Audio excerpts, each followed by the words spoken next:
just from the pulpit. It's just over there. I think it's about 30 meters away. Nah, less, 20 meters, whatever.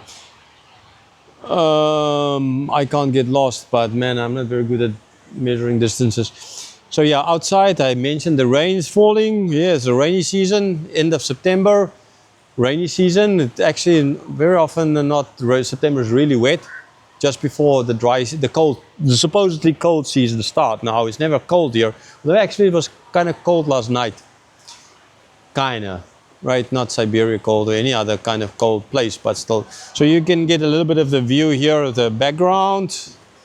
This is southeast Yangon. So the city center would be in that direction over there. Actually, like the poorer part kind of the city, lots of refugees living in this area. Not only here, but here as well, for sure. Verse 14, Exodus chapter 3, verse 14. Then the anger of the Lord was kindled against Moses, and he said, "Is there not Aaron, your brother, the Levite? I know that he can speak well. Behold, he is coming out to meet you, and when he sees you, he will be glad in his heart." Okay, so again, the grace of God. If I was God, I would have at that stage just ping Moses down and said, okay, let them wait another 80 years, I will try another guy. Well, understandably, I've known that another 80 years is not going to work, because after 80 years, the next guy is just going to do the same thing. That's who we are. Again, this whole idea of we are such good people following God and want to serve God. No, we don't want to. Even when you're serving God, even after everything like I just now mentioned, you can go and watch the previous videos. I just want to be a normal person. Normal in the sense of just not do this. But yeah, So God's anger is kindled against Moses. And by the grace of God, he's not going to jam him down and destroy him, although he deserves that.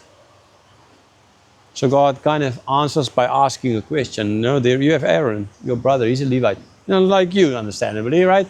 And no, I know he can speak well. Unlike me, that is, or Moses, he can speak well. He's a Joel Osteen type. Okay, always speaking well, maybe good speakers, a Hitler type, right? Not only the good speaking people are the ones that you need to listen to, okay? People speaking the truth, speaking from their heart. I think it's kind of more important to listen to them.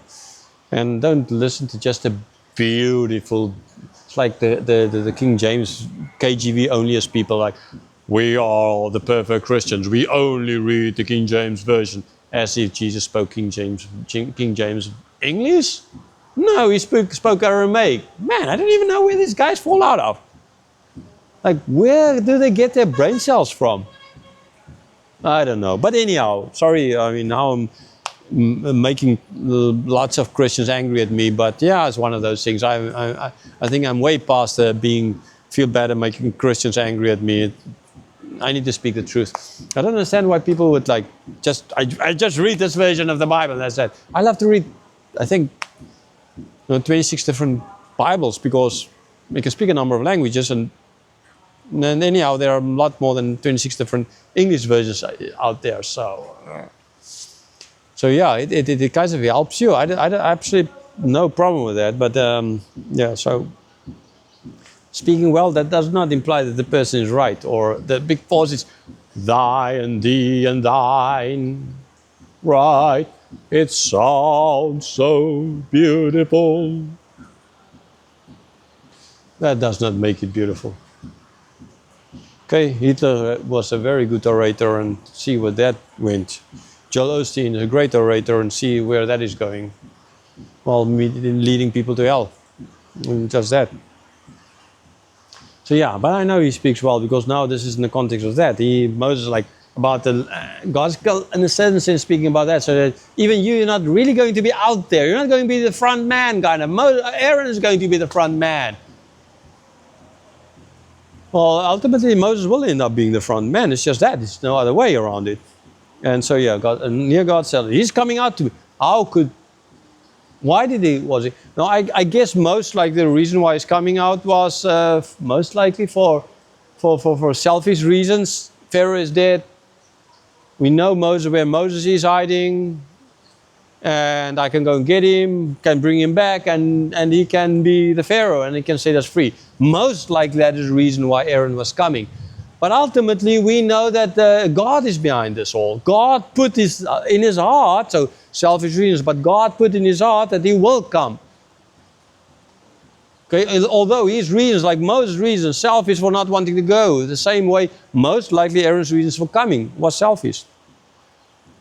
So when he comes and he sees you, his heart's going to be glad. Yeah, my brother, after 40 years, seeing my brother again, the time he'll go back, he'll be Pharaoh. No, God didn't add any of that. Maybe that's how Aaron would have thought about it. But God is thinking, oh, he's going to be glad. That's going to be a sign, another sign. Aaron is coming, another sign. Now, this is now already the fourth sign. Not counting the name and the burning bush and all those other things that already happened.